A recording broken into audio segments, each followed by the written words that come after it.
नमस्कार, आप देख रहे हैं कुरुक्षेत्र मीडिया। मैं हूं राजेंद्र स्नेही। थानेसर विधानसभा क्षेत्र से कांग्रेस प्रत्याशी एवं पूर्व मंत्री अशोक कुमार अरोड़ा का चुनावी काफिला तूफानी वेग से निरंतर बढ़ता नजर आ रहा है। अशोक कुमार अरोड़ा ने आज थानेसर विधानसभा क्षेत्र के ग्रामीण और शहरी क्षेत्रों का तूफानी दौरा कर लोगों से अपने पक्ष में वोट की अपील की। अशोक कुमार अरोड़ा सबसे पहले पुराना बाईपास रेलवे रोड पहुंचे, जहां उन्होंने सैन समाज का समर्थन, आशीर्वाद और सहयोग मिला। सैन समाज के लोगों ने अशोक कुमार अरोड़ा को सबसे पहले पगड़ी पहनाई, फिर तलवार भेंट की। अशोक अरोड़ा के चुनावी अभियान में सहयोग, समर्थन और आशीर्वाद उन लोगों ने दिया। इसके बाद अशोक कुमार अरोड़ा का चुनावी काफिला कसेरला, रतन डेरा, सिरसला गांव पहुंचा, जहां ग्रामीण आबादी, ओबीसी समुदाय, किसान वर्ग और ग्रामीण जिम्मेदारों ने अशोक कुमार अरोड़ा को पगड़ी पहनाई, शॉल भेंट की। यहां अशोक कुमार अरोड़ा ट्रैक्टर पर सवार होकर पहुंचे। उन्होंने खुद ट्रैक्टर चलाया। यहां गांव के बुजुर्गों, युवाओं और गांव के गणमान्य लोगों ने उनका जोरदार अभिनंदन किया। अशोक कुमार अरोड़ा ने लोगों से रूबरू होते हुए दावा किया कि हरियाणा में कांग्रेस की सरकार बनेगी। अशोक कुमार अरोड़ा के नेतृत्व में कांग्रेस कुरुक्षेत्र में निरंतर मजबूत होती जा रही है। अगर बात करें थानेसर विधानसभा क्षेत्र की, तो थानेसर में सैनी समाज, यादव समाज, शाक्य समाज, पंजाबी समाज और अब सैन समाज व अन्य कई अगड़ी पिछड़ी जातियां अशोक अरोड़ा के समर्थन में खुलकर आ रही हैं। आए दिन ग्रामीण जनप्रतिनिधि, सरपंच, पंच, ब्लॉक समिति मेंबर्स और बीजेपी व अन्य दलों से जुड़े लोग, नेता, जनप्रतिनिधि अशोक अरोड़ा के समर्थन में खुलकर आ रहे हैं। अशोक अरोड़ा ने भारतीय जनता पार्टी के विरुद्ध मोर्चा खोला।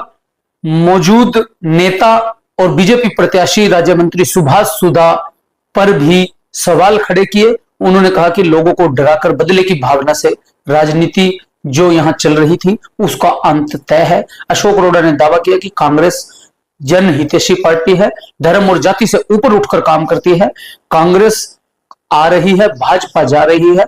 सुनिए अशोक अरोड़ा ने क्या कहा, लोगों ने कैसे उनका समर्थन किया और उनका स्वागत किया, और जनसभा में लोगों में कैसा उत्साह था, क्या रुझान। विश्व का सबसे प्रजातांत्रिक देश बना, पर 10 साल पहले हरियाणा प्रदेश में जो सरकार बनी, वो सरकार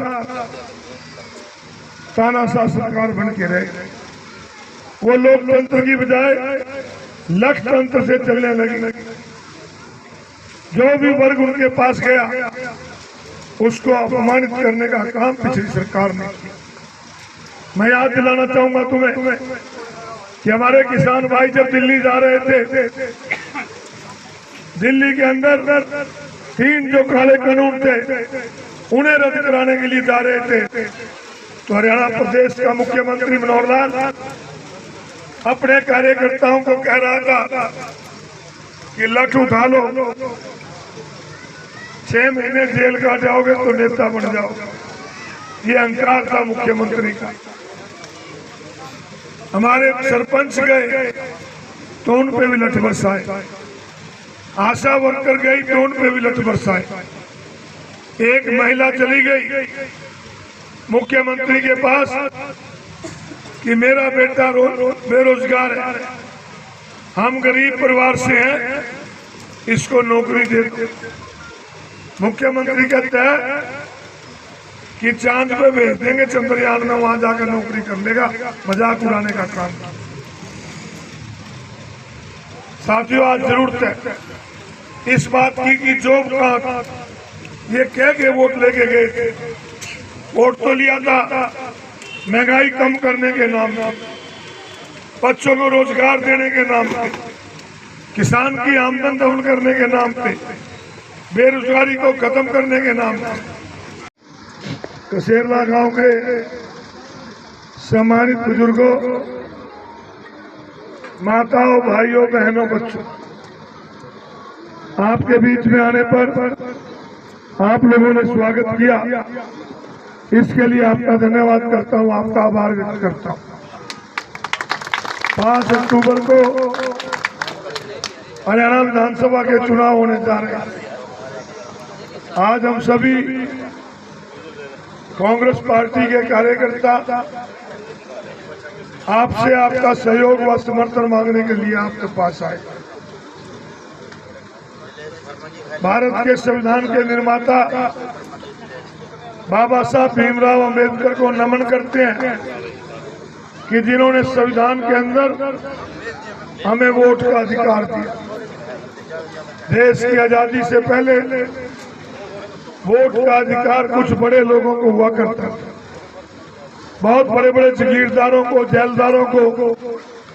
परंतु जब देश आजाद हुआ और संविधान निर्माण की जिम्मेवारी बाबा साहब को दी गई, तो उन्होंने इस देश के हर नागरिक, चाहे वो किसी जाति या धर्म से जुड़ा था, चाहे पढ़ा लिखा था, अनपढ़ था, चाहे गांव में रहता था, शहर में रहता था, औरत थी, आदमी था, सबको वोट का अधिकार देकर हमें बराबरी का अधिकार दिया। आज इस देश के सबसे अमीर आदमी अडानी सेठ की वोट की कीमत और कसेरला में रहने वाले सबसे गरीब आदमी की वोट की कीमत बराबर है। ये खूबसूरती है हमारे संविधान की।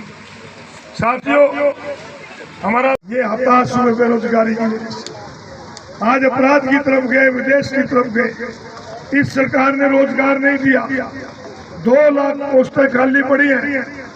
इनसे भी कहता हूं कि 5 अक्टूबर को वोट पड़ेंगे, 8 अक्टूबर को गिनती होगी, 10-11 अक्टूबर को सरकार बनेगी कांग्रेस पार्टी की, और 10 अक्टूबर 2024 से लेके 11 अक्टूबर 2025 तक, यानी कि 1 साल में 1 लाख पक्की नौकरियां देके तुम्हें रोजगार देंगे। ये कुछ बातें थी जो आपके बीच में करनी थी। मैं आज आपसे एक भाई के नाते, आप और हमारा बड़ा लंबा रिश्ता, 35-36 साल पहले आपके बीच में आया था। एक चीज तो हो सकती है कि कोई भाई बहन ये कह दे कि मेरा ये काम नहीं हो सकता, तो है शायद ना हो, परंतु एक भी आदमी यूं नहीं कह सकता कि अशोक करोड़ ने किसी का बुरा किया। विकास के कार्य जितने हमने कराए, किसी ने नहीं कराए। आपके स्कूल के